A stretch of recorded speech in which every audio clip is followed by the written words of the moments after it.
আসসালামু আলাইকুম। আজকে আমরা কথা বলবো যে প্রতিরক্ষায় টিকা বা ভ্যাকসিনের ভূমিকা কি।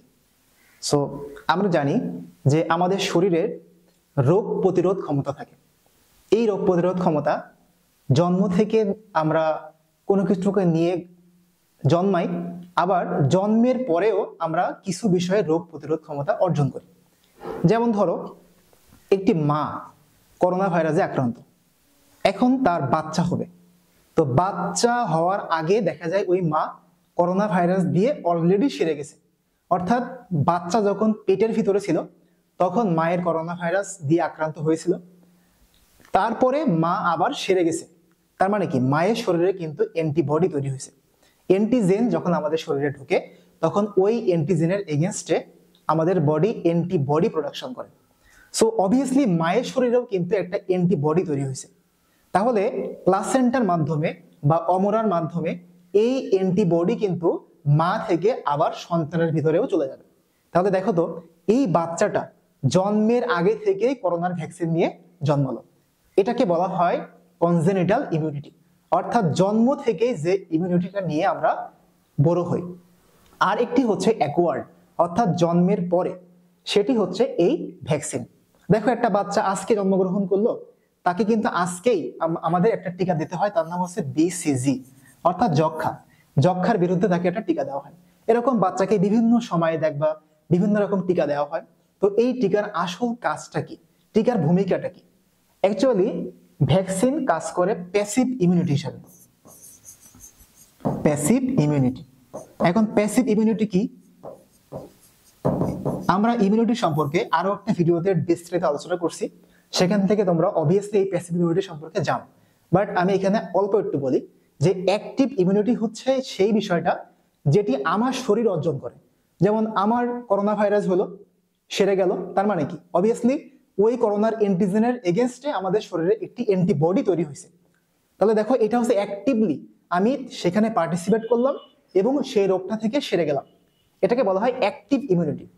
আর প্যাসিভ ইমিউনিটি হচ্ছে এই যে আমরা ভ্যাকসিন দিই, এই ভ্যাকসিন দেওয়ার ফলে আমাদের শরীরে যে ইমিউনিটি তৈরি হয় তাকে বলা হয় প্যাসিভ ইমিউনিটি। এখন এইটা আলটিমেটলি মেকানিজম কি? মেকানিজম হচ্ছে, ধরো একটা জীবাণু, এইটা ধরো করোনার একটা জীবাণু, তাহলে এই জীবাণু আমাদের শরীরে এসে করোনার রোগ প্রকাশ করবে। এখন এই জীবাণুটাকেই আমরা একটা মানুষের শরীরে ভ্যাকসিন হিসেবে ইউজ করতে পারি। কিভাবে? এই জীবাণুর, ধরো এটা তার হাত, এটা তার পা, এখন আমি কি করলাম, জীবাণুর ভিতরে একটা এন্টিজেনিক ভ্যারিয়েশন থাকে। এই এন্টিজেনিক ভ্যারিয়েশন হচ্ছে ওই জীবাণুর রোগ তৈরি করার ক্ষমতা। তাহলে যদি আমি ওই রোগ তৈরি করার ক্ষমতাটাকে বাদ দিতে পারি, যদি সেটাকে আমি কোনোভাবে ডিলিট করতে পারি, তাহলে কিন্তু ওই জীবাণু যতই শক্তিশালী হোক না কেন, সে মানুষের শরীরে যাওয়ার পরে আর রোগ তৈরি করতে পারবে না। সো আমরা করোনা ভাইরাসের ভ্যাকসিন যখন তৈরি করছি তখন ঠিক এই জিনিসটাকে ফলো করছি। শুধু করোনা না, সমস্ত ভ্যাকসিন যখন তৈরি করা হয় তখন ঠিক এই সিস্টেমটাকে ফলো করা হয়, যে এই জীবাণুর, ধরো একটা হাত কেটে ফেললাম, একটা পা কেটে ফেললাম, মানে কি, সে প্রতিবন্ধী হয়ে গেল। এখন এই প্রতিবন্ধী একটা ভাইরাস বা ব্যাকটেরিয়াকে আমি মানুষের শরীরে ঢুকালাম। ঢুকানোর পরে এই জীবাণুটা মানুষের শরীরে যে, সে কিন্তু রোগ তৈরি করতে পারবে না, কারণ তার ওই যে রোগ তৈরি করার যে ক্ষমতা সেটাকে কিন্তু আমি অলরেডি বাইরে থেকে ডিস্ট্রয় করে দিয়েছি। বাট এই যে একটা অ্যান্টিজেন, একটা জীবাণু আমি তার শরীরে ঢুকাই দিলাম, সো তার যে শরীরের শ্বেত রক্তকণিকা থাকে, আমরা জানি এই শ্বেত রক্তকণিকার ভিতরে একটা পার্ট থাকে যাকে আমরা বলি লিম্ফোসাইট। লিম্ফোসাইট, এই লিম্ফোসাইট হচ্ছে একটা অ্যাগ্রানুলার সাবস্টেন্স। অর্থাৎ শ্বেত রক্তকণিকা যে দুই প্রকার ছিল, গ্রানুলার আর অ্যাগ্রানুলার, এই অ্যাগ্রানুলারের ভিতরে ছিল লিম্ফোসাইট আর মোনোসাইট। তো এই লিম্ফোসাইট তখন কি করে, এই অ্যান্টিজেনের বিরুদ্ধে একটি অ্যান্টিবডি প্রোডাকশন করে, তাহলে দেখো তো, ওই যে জীবাণু আমি ঢুকাইছি, ওই জীবাণু নিজে যে কোনো রোগ তৈরি করতে পারেনি, বাট সে আমাদের শরীরে অ্যান্টিজেন হিসেবে নিজেকে উপস্থাপন করছে, যার ফলে আমাদের শরীর একটি অ্যান্টিবডি প্রোডাকশন করছে। তাহলে এই অ্যান্টিবডির তখন কাজ কি? এর কোনো কাজ নেই আপাতত, সে শুধুমাত্র বডিতে যেয়ে বসে থাকবে। পরবর্তীতে যখন ওই ভাইরাসের ছোট ভাইরা আবার যাবে বডির ভিতরে, তখন সে সরাসরি যেয়ে তাদেরকে ডিস্ট্রয় করবে। তাহলে দেখো তো বিষয়টা কত মজার, যে আমরা কাঁটা দিয়ে কাঁটা তুললাম, অর্থাৎ একটা এজেন্ট, একটা ভাইরাস, একটা ব্যাকটেরিয়া, যেটা আমাদের শরীরে যে রোগ তৈরি করত, সেই জিনিসটাকেই আমরা ইউজ করলাম তার বিরুদ্ধেই, অর্থাৎ আমরা কাঁটা দিয়ে কাঁটা তুললাম। ওই ভাইরাসটা যেটা আমাদের শরীরে রোগ তৈরি করবে, সেটিকে দিয়েই আমরা আমাদের বডির ইমিউনিটি বুস্ট আপ করলাম, আমাদের বডির ইমিউনিটিকে আরো বেশি এনহ্যান্স করলাম, যার কারণে পরবর্তীতে যদি কোনো ভাইরাস আমাদের বডিতে ঢুকে, তাহলে তাদেরকে আমরা ডিস্ট্রয় করতে পারি।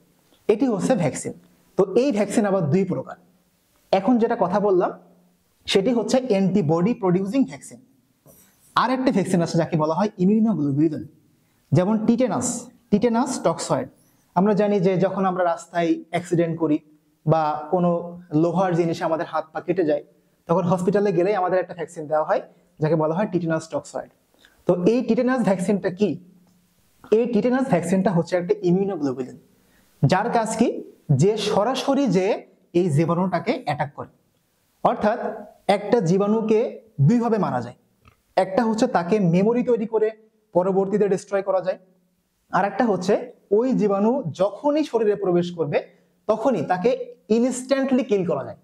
তো এই যে অ্যান্টিবডি, অ্যান্টিবডির কাজ হচ্ছে মেমোরি, সে মনে রাখে, পরবর্তীতে তার বংশধর আসলে তাকে ডিস্ট্রয় করে।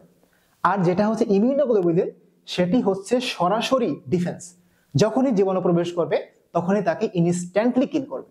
So this is called immunoglobulin. So vaccine সম্পর্কে আজকে এই পর্যন্তই। সবাইকে ধন্যবাদ।